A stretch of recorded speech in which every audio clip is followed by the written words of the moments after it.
And at this time, we'll bring Stanley Bleich on in. Stanley, come on and join us. Hey. How we doing? Good, good. How are you? I'm great, man. It's good to see you, and thanks for joining us. Yeah, no problem. Obviously, this has been a pretty fun week for you personally, and certainly a great week for you guys as a team. Fourth time in your career that you've earned OAC Wrestler of the Week. Before we go too far, big picture, what's it mean for you to be competing and having so much success this year? Yeah, I mean, I never expected to be back here for a fifth year, to be honest, but COVID, with everything happening with that, kind of brought me back another year. So, I'm just grateful to be here this year. Never thought I'd be back. Furthering my education, got one more year of wrestling, so it's really, really cool.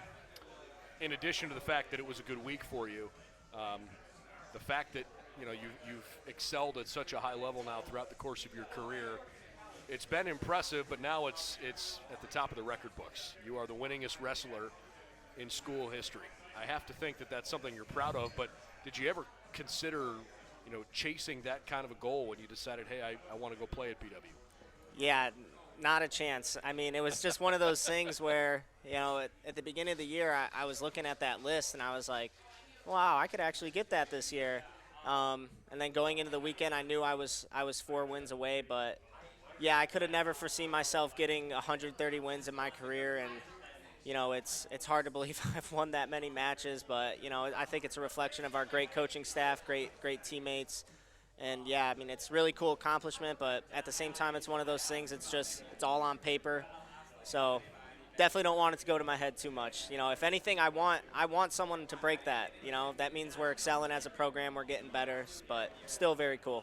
Well, before we turn our attention to the program, 130-26, your career record, 35 major decisions, 10 pinfalls, and 4 tech falls. This season, 25-6, and obviously competing at a high level. What are you most proud of when you think about your career as a whole and what you've accomplished? Oh, what am I most proud of? It's really hard to say. When I think about my career at BW, my mind immediately goes to the team. Senior day was a few days ago. They asked me what my favorite memory was. My favorite memory was a revenge win over Mountain Union at the national duels in 2019. So it's hard to say what I'm most proud of, but again, I think of the team my freshman year, qualifying 9 wrestlers to the national tournament in Cleveland, Ohio. Like, that was awesome. Super proud of everyone. Last year, during our COVID year, the way our team handled all that adversity and took care of what we could take care of with the limited schedule and everything, and the way we bounced back with, disappointing news. I mean, those are really the things that I'm most proud of. It's nothing individual. It's just, being a part of the team, things like that I'm proud of. Well, you're a Northeast Ohio guy, right? Yes. I mean, so Baldwin Wallace is always, I guess it's kind of been in your backyard. You grow up on the west side of Cleveland. You go to Elyria Catholic. What prompted you to want to give BW a chance, when you were kind of weighing your college decisions? Yeah, I'm going to be honest. I grew up in North Ridgeville, Ohio. I never really even knew that Baldwin Wallace was right here. But, Coach Gibbs reached out to me. I got to meet the coaches, loved them. But what really sold it for me was I got an opportunity to hang out with the guys on the team. And once I hung out with them, I was like, this is definitely where I want to be. They took wrestling serious. Fun, nice guys that I wanted to surround myself with. And, I could tell that they had a good culture, and it would be a good place for me to succeed in school and on the wrestling mat. So, it's just really being around the guys that got me here. Tell us about Coach Gibbs and Coach Zastro and just sort of the culture and the energy they've created around this program. Yeah, I'll start with Coach Gibbs. I love that man. Great coach, great mentor to me. Never lets you settle, ever. He's always pushing you to do the next right thing. He's pushing you when you don't think you can go any farther. There's been many times this year where, I didn't think I'd be able to do something, but if it weren't for Coach Gibbs pushing me in the back, convincing me to do it, I wouldn't have been able to do it. So, I mean, he just holds me and everyone else on the team to a really, really high standard, high level. And, we're all really grateful for that. We wouldn't be where we are today if it wasn't for Coach Gibbs. And, he every single day he's actively working to improve our culture. Once you take that culture for granted, that's when it goes away. So, he holds us to that high level, and I'm appreciative for that. And then Coach Z, pretty much the same thing as Coach Gibbs, has one of the highest wrestling IQs I've ever seen. He blows my mind sometimes. He gives you a scouting report for a match, and he's like, hey, this guy's going to do this, and you'll be in the match. And yeah, he just did it, and you'll be ready for it. So it's actually really cool applying Coach Z's wrestling IQ to a match.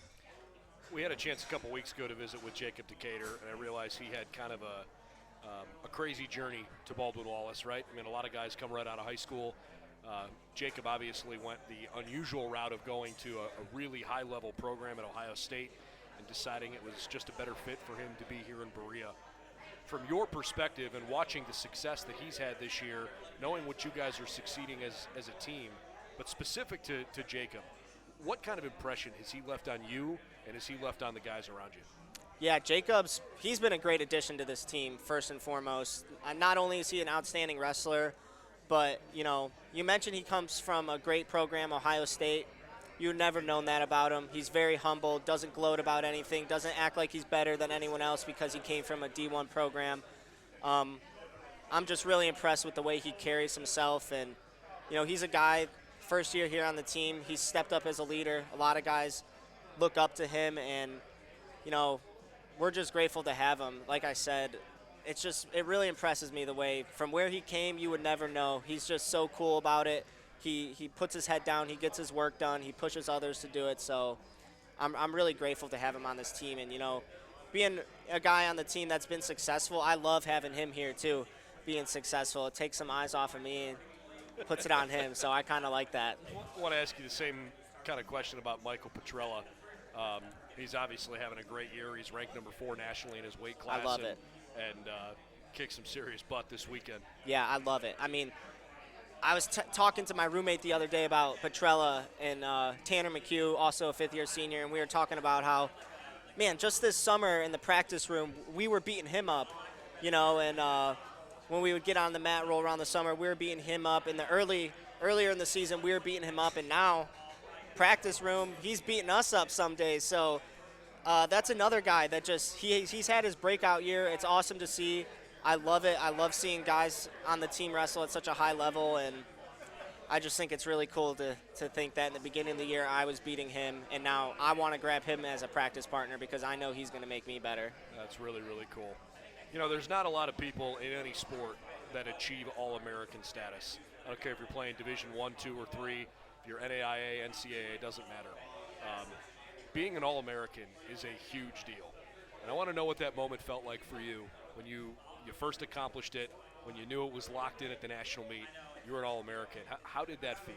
Yeah, little bit of a touchy subject for me because I'm an All-American, but I really didn't feel like I earned my All-American status because of the COVID year.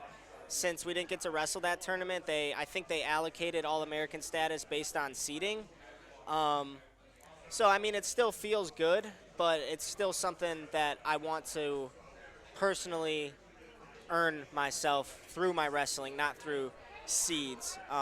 So it's one of my big goals for this year. It's still really cool to be an All-American, but I wanted to be able to say I earned it myself, Absolutely. I can imagine that's a fun driving force for you for the rest of the season. For sure. You guys obviously have only a couple of opportunities left to compete before you get to regionals and then the national championships. Coming up with Heidelberg on the road on Tuesday. You'll be at West Liberty in West Virginia on Friday as a team competing at the John Carroll Open on Sunday the 13th. And then Adrian up in Michigan hosting the Central Regional Championships, and the NCAA Championships this year are being held in Cedar Rapids, Iowa. With such little time left in your career, in the grand scheme of things, I mean, the national championships are March 11th and 12th. Today is February 7th. Hate to be the guy to tell you this, but the clock's running, right? I mean, the end is very much in sight. Yeah. Other than the whole, hey, I want to go earn my All-American status, and I'm sure you're aiming to win a national championship at your weight class. Absolutely. What do you want this last month to feel like, to not just results-based accomplishments, but what do you hope you feel when you look back on the end of your career? I've been thinking about this a lot lately, and I've just absolutely loved my 5 years here at Baldwin Wallace, especially being a member of the wrestling team. And pretty much my whole motto for this whole year has just been to be grateful for everything. Like, you know, in the summer, getting a good workout in with my teammates, going out, you know, getting some food afterwards, hanging out. Not going to be able to do that after this year. Extremely grateful for those things. Getting in a great workout practice during the year, going to breakfast with the team afterwards. Not going to be able to do that. We were warming up for a Wilmington duel a few weeks ago, and, man, we just started warming up. We got the music going in the room, and I felt that energy, that excitement, and I just was on the bike pedaling. I'm like, wow, I'm grateful for this right now. So, you know, going into this last month, I really just want to pay attention to all those things that I know I'm going to miss next year, that I'm not going to be able to experience again once I'm not on this team anymore, and really take the moment to be grateful for it. It's played a huge part in my life these past 5 years. Loved my time here at BW. Had a huge impact on my life, and I just want to be grateful for those moments.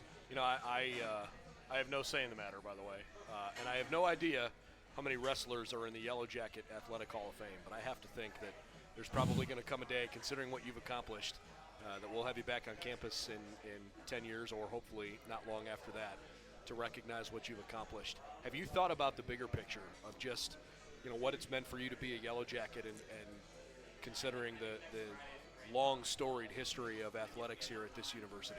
Yeah, I can't say I've thought about Hall of Fame status or anything like that, but with last week being senior week, Coach Gibbs talked a lot about legacy, and, you know, I think I speak on behalf of a lot of the seniors on the team. One of our biggest hopes is that we leave a lasting stamp on this program. We want to leave a good legacy. The individual that was on the list, who's now number 2, Garrett Chase, I was never teammates with him, but when I came in as a freshman, I heard stories about him. I heard about his work ethic, the type of leader he was, how good of a person he was. And when you come in as a new guy, you know, you hear those stories, and they almost become like BW wrestling folklore, Sure. if you will. And, you know, I think about Garrett Chase, never being a teammate with him and hearing all these stories and looking up to him. Like, that guy left a legacy on the program. And then this weekend at the SUMA, seeing guys like Dante Giannetti, who's now a coach for us, Nick Sabraco, Tyler McClellan, David Shapiro used to be a coach with us, seeing all those guys at the SUMA and how they helped me in my career, those guys left legacies on the program.